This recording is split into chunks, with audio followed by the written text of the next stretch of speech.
आणि या विषयावर चर्चा करण्यासाठी आपल्याबरोबर आहेत शशिकांत सरदेसाई, जे अखिल गोवा वृत्तपत्र लेखक संघाचे अध्यक्ष आहेत, ॲडव्होकेट प्रसेनजित ढगे आणि त्याचबरोबर ॲडव्होकेट निखिल नाईक आपल्याबरोबर आहेत. आपण थेट प्रश्नाला सुरुवात करूया. ॲडव्होकेट प्रसेनजित, मी पहिला प्रश्न तुम्हाला विचारेन की काय वाटतं तुम्हाला गोव्यातील टॅक्सी वाद हा नेमका कशामुळे असेल? See, basically, before we touch upon the taxi issue that is going on in Goa today, I would like to throw some light on what had happened around 2000 years before. There was a Roman poet called Juvenal. So he had written a poem called Circus and Bread. So Circus and Bread, in the context of it, was a satirical poem. Circus means at that time entertainment in the form of seeing gladiators do battle in the Colosseum, and not the circus like with elephants and jokers.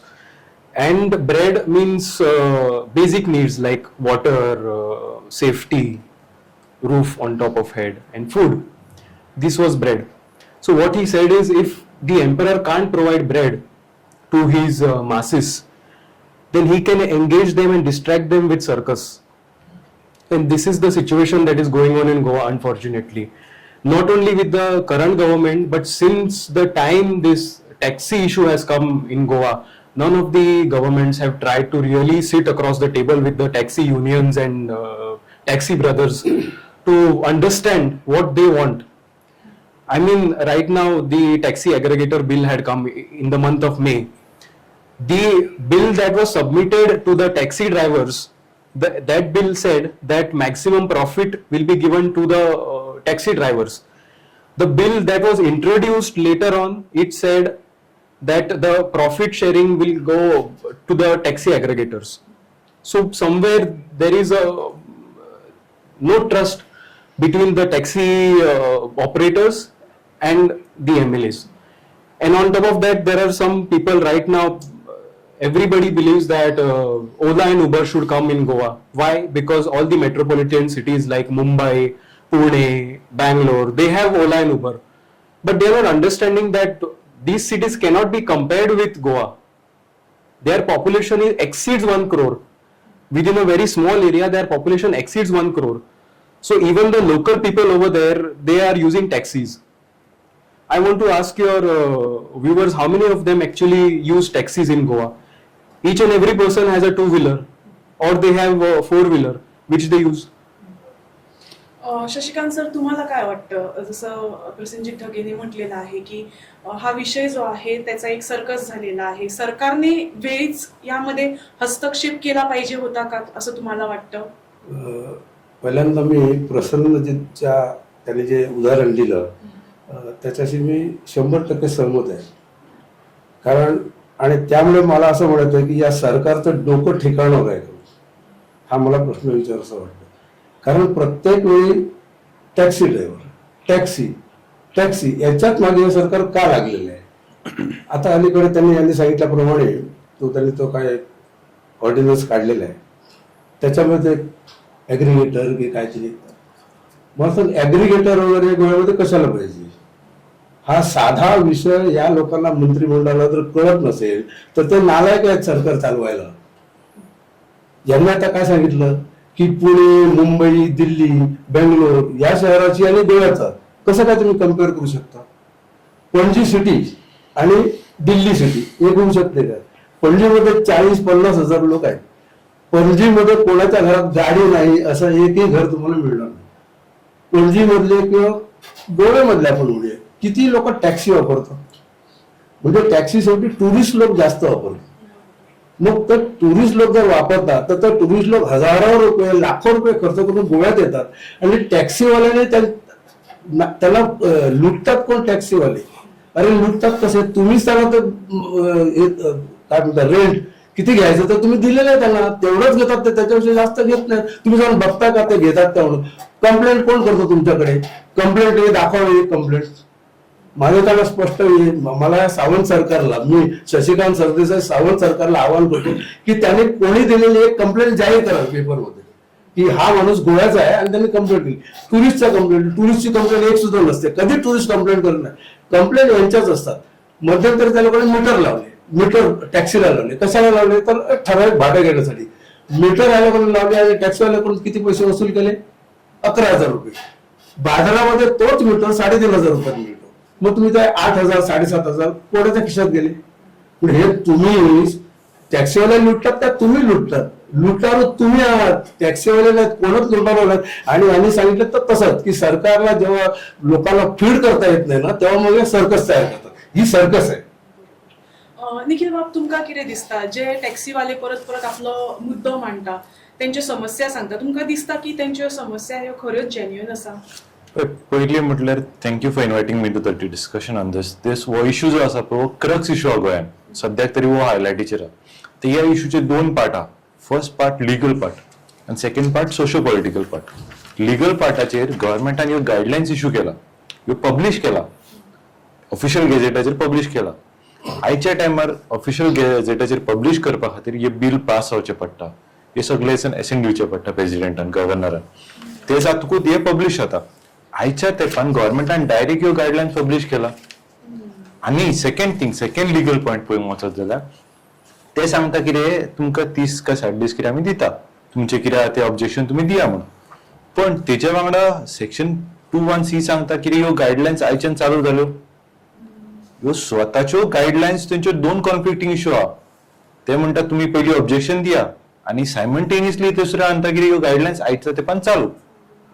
So हो legal issue आहा हितून. हो legal issue पळोवपाक जाय. Second legal issue ते म्हणटा कितें ह्यो एग्रिगेटर. सद्याक what is the need of the aggregator? आता लास्ट एक दिसा का 2 दिसा पयलीं आमचो मिनिस्टर ऑफ ट्रान्सपोर्टान एक स्टेटमेंट केल्लो आसा. कितें समज कोणाच्या घरान बाबा कोण ना, एकूच गाडी आसा जाल्यार दुसरो मनीस करतलो कितें काय म्हणून. आता प्रॅक्टिकल व्यू पळोवंक वचत जाल्यार एकटो मनीस घरातलो बाकीच्यांच्यो कितल्यो टॅक्सी वापरता काय, कितल्यो रिक्षा वापरता एकटो मनीस, ते पळोवपाक जाय. लास्ट टायमाक आपण गेले एक वीक पयलीं हांव दिल्ली गेल्लो. दिल्ली वयताना हांवें पयलें कितें गोवा सदन टू सुप्रीम कोर्ट पर्यंत हांवें ओला उबर यूज केले आनी ना म्हणना. It's a good service in Delhi. पण ही सर्वीस गोंयांत हाडूंक शकना. कित्याक ऑलरेडी तूं गोंयांत पळयत जाल्यार आमचे 7-8 पर्यंत जर लोक नासता. दिल्ली क्राऊड डिफरंट आहा, थंय इंडस्ट्री डिफरंट आहा, थंय एनवायरमेंट डिफरंट आहा. ह्यो गोष्टी पळोवपाक जाय, ह्यो गोष्टी कन्सिडर करपाक जाय. जस्ट बिकॉज टॅक्सी तेंचो इश्यू वेगळो आहा. समज एकटो टॅक्सीकार कितें करता जाल्यार तो 10 जाणांक इम्पॅक्ट जायना. पण त्यांचे जे समस्या आसा ते परते जे सांगतात ते जेन्युइन आसा. एका शब्दान जर सांगचे जाल्यार टॅक्सीवाल्यांचो टॅक्सीवाल्यांचो तेंचो इश्यू प्रायमरीली पळोवपाक जाय. तो इश्यू तेंचो डिफरंट आहा.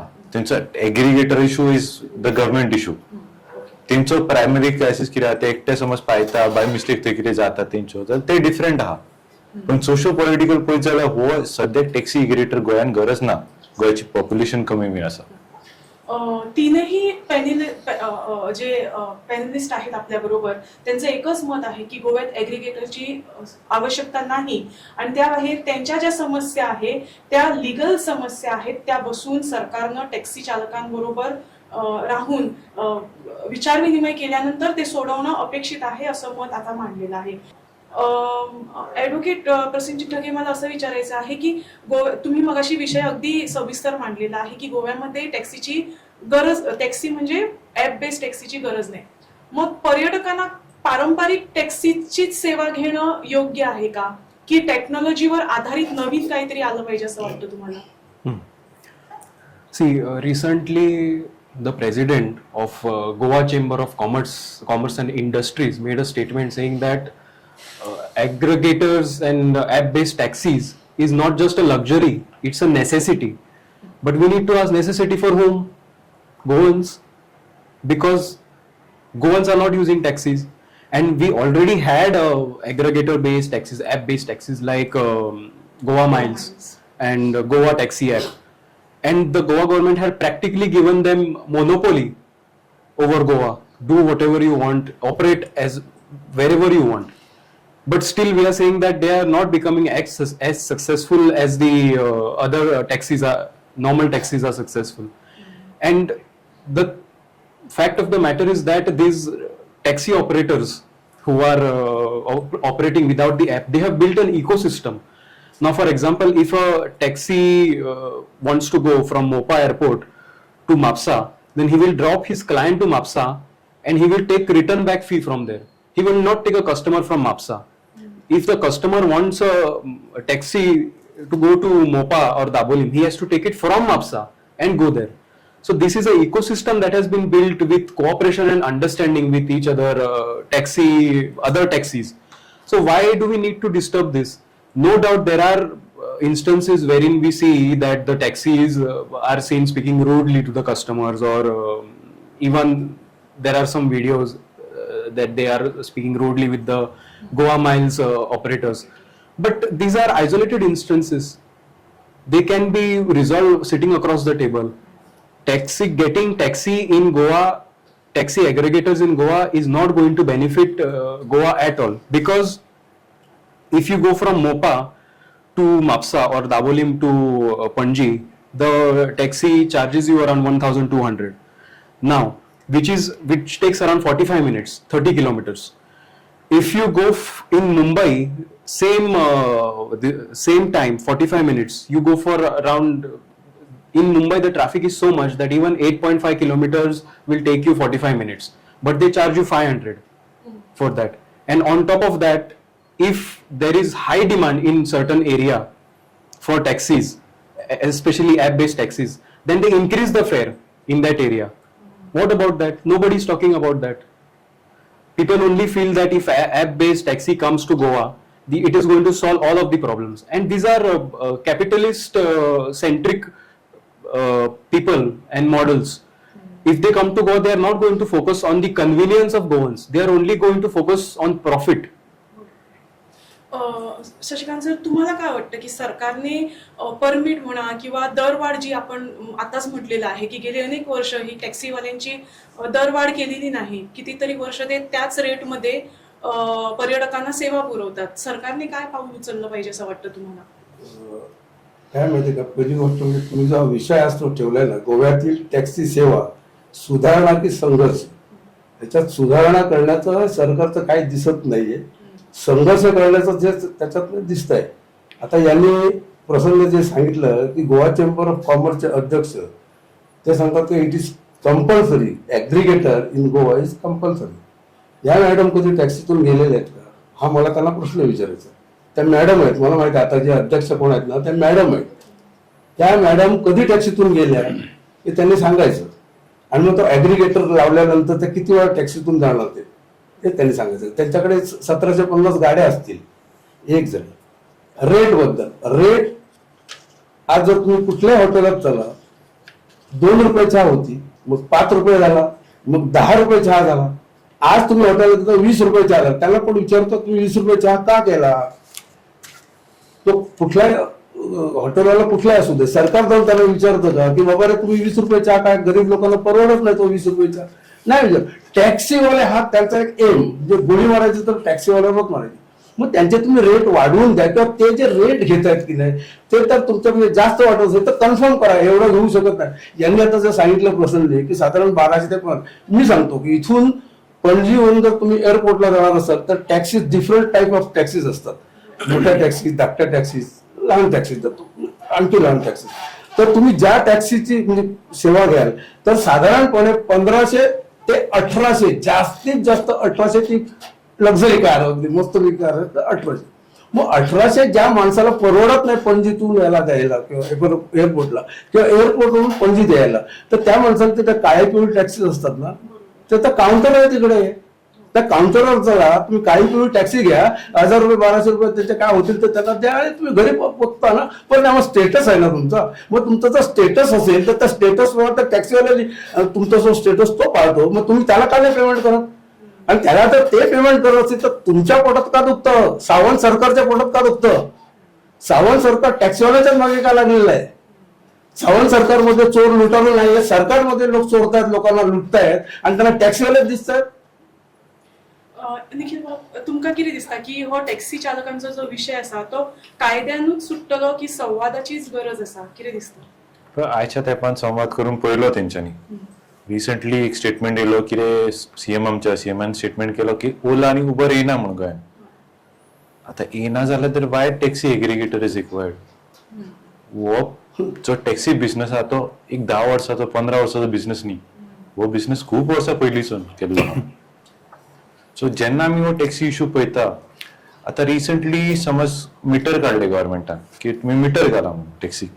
हे मिटर आयच्या तेंपान कितले जाण यूज करता तो पळोवपाक जाय इश्यू. आतां एक सर्वे काडलो म्हणटा, ह्या सर्वेचेर सांगले कितें 99% काय 90% कितें टॅक्सी जाय म्हणून गोंयान. आतां ह्यो गोंयान टॅक्सी जाय जाल्यार कोण बस वापरता तेंचो इश्यू कितें फाल्यां? बशीकाराचो बिझनेस गेलो, जे मोटरसायकलकार आहा आमचे तेंचो बिझनेस गेलो, रिक्षेकारांचो बिझनेस गेलो. So will that put Goa in a good position? What about the employment? व एम्प्लॉयमेंटाचो कितें? तर बाकीच्यांक एम्प्लॉयमेंट कितें करपाचें? मुळात टॅक्सी जेव्हा आपण गोव्यातील टॅक्सीचा विषय म्हणतो तेव्हा हा टुरिस्ट टॅक्सी म्हणतो आपण. आणि टुरिस्ट टॅक्सी हा टुरिस्ट लोकांसाठीच म्हणजे पर्यटकांसाठीच आहे, पर्यटकांच्या सेवेसाठी. ह्यामध्ये सरकारनं काय बदल करणं अपेक्षित होतं किंवा त्याच्यामध्ये आणखी नवीन काय करता आलं असतं, त्या गोष्टी तिथेच राहिलेल्या आहेत. आणि प्रसेनजितने अगदी अचूक असा शब्द वापरलेला आहे, विनाकारण एक सर्कस तयार केलेली आहे कुठेतरी लक्ष भरकवण्यासाठी. आणि हा विषय तिथेच टांगत ठेवलेला आहे हे आपल्याला तिन्ही पॅनेलिस्ट कडून ऐकल्यानंतर कळतं. ॲडव्होकेट नाईक यांना आपण प्रश्न विचारूया की गोवा सरकारने ऑलरेडी ॲप बेस्ड टॅक्सी गोव्यात सुरू आहे. त्यांची रेट बघितली आणि आपल्या टॅक्सीवाल्यांची जर रेट बघितली तर मोठा फरक आहे. कुठेतरी आपले टॅक्सीवाले हे जास्त दरानेच जातात असं ते दृष्टीला येतं. सो ह्या परिस्थितीमध्ये ॲप बेस्ड टॅक्सीचे दर हे कोण ठरवतो आणि ते कमी ठेवणं योग्य आहे का कायद्याच्या दृष्टीनं? पळय ह्या रेटीची पळोवंक एक गोष्ट म्हणटा ती रेटीची म्हणटा तो. आतां समज तूं कानोयच्यान दर एअरपोर्टार वयता वास्को, एक मिनिमल रेट चार्ज करता ती 1200 ते 1500. ह्या रेट ही एवरेज रेट आहा. आणि ही रेट सरकारान ठरयल्ली आसा. ही रेट सरकारान की ड्राफ्ट दिल्ले आहा तांकां ते रेटी प्रमाणे आसा. आतां इश्यू पळोवंक वचत जाल्यार आयच्या तेंपान धर पेट्रोलाची रेट, बाकीचे एक्स फॅक्टर्स, ह्यो रेटी कन्सिडर करपाक जाय. You cannot be stagnated on one rate. कितें बाबा गोवा मायल्स 900 यूज करता रेट, बाबा ही तेंच्यानी यूज करपाक जाय. तेंचो सिस्टम वेगळो आहा आनी हेंचो सिस्टम आहा तो वेगळो आहा. सो ते कितें तुका ओवर चार्ज करना, 2000 चार्ज करिना. आयच्या तेंपान पेट्रोल बाकी सगळे कन्सिडरेशन करून पळोवपाक जाय तुवें. अशें न्हू कितें बाबा ते 10 वर्सां पयलीं 1000 यूज करताले म्हणून आतां 1000 घेवपाचे. पण प्रश्न म्हाका तोच विचारपाचो आसा की ते योग्य आसा काय? म्हणजे ॲप बेस्ड टॅक्सीचे रेट आमी पळयला की कमी आसा. सगळे सामान्य लोक आसा तेय तेच म्हणटा की कमी आसा, जाल्यार कित्याक हांकां आमी टॅक्सीवाल्यांक बिझनेस दिवचो? पळय आतां समज हे रेटीन कितें डिस्प्यूट आहा जाल्यार गव्हर्मेंटान एक कमिटी अपॉयंट करपाची आनी त्या कमिटीन डिसायड करपाची की समज हेंकां त्रास जाता एक्सायड रेट वापरता ते जाल्यार हेंचो यूज कितें जातलो, हेंकां पनिशमेंट कितें करपाचो, हेंचें सस्पेन्शन की सगळें चॅक करपाक जाय. ह्यो डिबेट करपाक जाय. ह्यो पॅनल आख्खे डिस्कशन करून गव्हर्मेंटान हेचे रुल्स हाडपाक जाय. रुल्स ऑन एग्रिगेटर नाका, रुल्स ऑन जे एक्झिस्टिंग टॅक्सी आहा पळय तेंचे रुल्स हाडपाक जाय गव्हर्मेंटान. समज कोण एक्स्ट्रा चार्ज करता जाल्यार मिसबिहेव करता जाल्यार हेंचो पनिशमेंट कितें जातलें, हेंकां ग्रिव्यन्स कितें जातलें ते. ह्यो टॅक्सीकाराची असोसिएशन आहा तेंकां मेळोन, लोकल MLAन मेळोन आनी गव्हर्मेंटान मेळोन हे डिसायड करपाक जाय. आपण बघितलं आहे की टॅक्सी ॲप बेस्ड जेव्हापासून टॅक्सी आली आहे तेव्हापासून टॅक्सी चालकांच्या तक्रारी आलेल्या आहेत आणि विशेष करून ॲप बेस्ड टॅक्सी चालकांच्याच कुठेतरी भांडण करणं पर्यटकांशी, गोव्याची त्याच्यामध्ये बरीचशी बदनामी झालेली आहे आणि अरेरावीची उत्तरं देणं. काय वाटतं तुम्हाला ह्या सगळ्या गोष्टींचं कारण काय आहे? कसं माहिती आहे का की ॲप बेस्ड जे आहेत ना हे पर्यटकांसाठी योग्य आहे. आता यांनी जसं सांगितलं की गोव्यातले लोकल टॅक्सी काय जास्त वापरत नाहीत आणि ॲपमध्ये टॅक्सी मागवायची कोणाची नसते. पण त्यामुळे काय होतं की ॲपवाले टॅक्सीवाले जे असतात ना ते कमी पैसे घेतात. मग टॅक्सीवाल्यांना तर वाटतं अरे आमचे 1000 रुपये तुम्ही 500 कसे घेतले. मग ऑटोमॅटिकली ते होतात माणसाचा की हा रेट जेव्हा 1000ने गाड्या चालतात जे तुम्ही 500 घेता म्हणून तुम्ही आमच्या पोटावर आड येता. मग आम्ही 1000 जे घेतो, टॅक्सीवाला जे 1000 घेतात ते सरकारने केलेला रेट आहे. मग माझं म्हणणं काय की तुमचा जो विषय आहे ना की सुधारणाची संघर्ष, हा संघर्ष या लोकांनी निर्माण केलाय. माझं म्हणणं काय यांनी जसं सांगितलं की सरकारने ते ॲग्रिगेटर ॲप हे सगळं आणण्यापेक्षा टॅक्सीवाल्यांचं जे असोसिएशन आहे सगळ्या taxi all from Canacona to Pernem जेवढ्या टॅक्सीज आहेत त्या सगळ्या टॅक्सीवाल्यांना जे चालक असतील मालक असतील जे एकत्र बोलवा, त्यांची सभा घ्या, त्यांची मिटिंग घ्या आणि त्याच्यातून ठरवा. पण गोव्याच्या बाहेरची टॅक्सी किंवा ॲप की ॲग्रिगेटर हे गोव्याला कशाला, की you cannot compare Delhi Bombay with Goa, Bangalore with Goa. त्यामुळे ॲप त्याच्यासाठी आमचा विरोध आहे. ॲग्रिगेटर माझा स्वतःचा विरोध त्याच्यासाठी आहे. आणि दुसरी गोष्ट आता तुम्हाला एक सांगतो, याला पण त्याच्यात काय झालं, पर्यटकांसाठी सुरक्षित सेवा. कुठली ॲप सेवा म्हणजे पर्यटकांसाठी सुरक्षित सेवा. मग 1961 मध्ये गोवा स्वतंत्र झाल्यानंतर हे टॅक्सीवाले हळूहळू 61, 62, 63, 65 होऊन सुरू झाले. तेव्हा टुरिस्ट लोक सुरक्षित नव्हते का? म्हणजे गेली 60 वर्षे सरकार झोपलं होतं की यांची सुरक्षितता आता धोक्यात आलेली आहे. आता त्यांना कळलं का 60 वर्षात आणि ते जागे झालेत. दुसरी गोष्ट, या लोकांनी रेंट बाईक आणली, रेंट कार आणली. आज रेंट बाईक आणि रेंट कार आणल्यामुळे गोव्यामध्ये किती ॲक्सिडेंट होतात, गोव्यामध्ये लोक किती मेलेले आहेत आणि यांच्यात कोण मेले आहेत हे सरकारला दिसत नाही. तुम्ही बस स्टँडवर चला, सगळ्या टुरिस्ट रेंट बाईक उभे असतात. मग मी जर बाजारात तिकडे गेलो, मला माझी स्कूटर उभी करते, मला जागा मिळत नाही. म्हणजे मी गोव्याचा नागरिक आहे, माझी गाडी इथे रजिस्टर झालेली आहे, मला तिथे पार्किंगला मिळत नाही यांच्या. आणि नियम काय होता की प्रत्येक जो रेंट बाईक आहे ना, ते 5 कमीत कमी त्याच्याकडे गाड्या पाहिजेत. म्हणजे 5 जर गाड्या घेणार तर तुम्हाला 5-6 लाख रुपये तुमच्याकडे पाहिजेत. स्कूटरचं नाही, कारण आज स्कूटरची किंमत कमीत कमी 1 लाख आहे. 1-1.5 लाख जर देतं, 5 घेतात तर म्हणजे 7 लाख जो हे करू शकतो त्याला तुम्ही तर संबंध रस्ता देता. आणि तो टॅक्सीवाला बिचारा बँकेचा लोन काढून त्याने टॅक्सी केलेला आहे आणि त्याच्यावर तर पोट होतं, त्याच्या पोटाच्या आड तुम्ही येत आहे. हे कोण बघणार आहे? हे तुम्हाला जसं तुम्ही तुमचे माणसं पाठवा त्या बस स्टँडवर आणि बघा किती त्या उभ्या. तुमचा नियम काय आहे की तुमच्या रेंट बाईक किंवा रेंट कार तुमच्या घरी पाहिजे, इथे रस्त्यावर नाही. आणि तुम्ही जेव्हा कोणतरी तुमच्याकडे मागेल तेव्हा ती गाडी इथे आणून त्याला तुम्ही दिली पाहिजे. हा नियम आहे. मग त्या नियमानुसार नसतं तर टुरिस्ट तुमचं काय ऑफिस आहे तिथे तुमच्या सगळ्या गाड्या उभ्या कशा असतात? खूप म्हणजे कशा पद्धतीनं राज्य सरकारनं हा विषय गुंतागुंतीचा करून ठेवलेला आहे हे आता तुम्हाला लक्षात आलंच असेल. पण ह्यातून आता या संघर्षातून बाहेर कसं पडता येईल हे आपण थोडक्यात जाणून घेऊया ॲडव्होकेट प्रसेनजीत यांच्याकडून. काय वाटतं तुम्हाला की ह्या सगळ्या गोंधळामधून बाहेर कसं पडता येईल?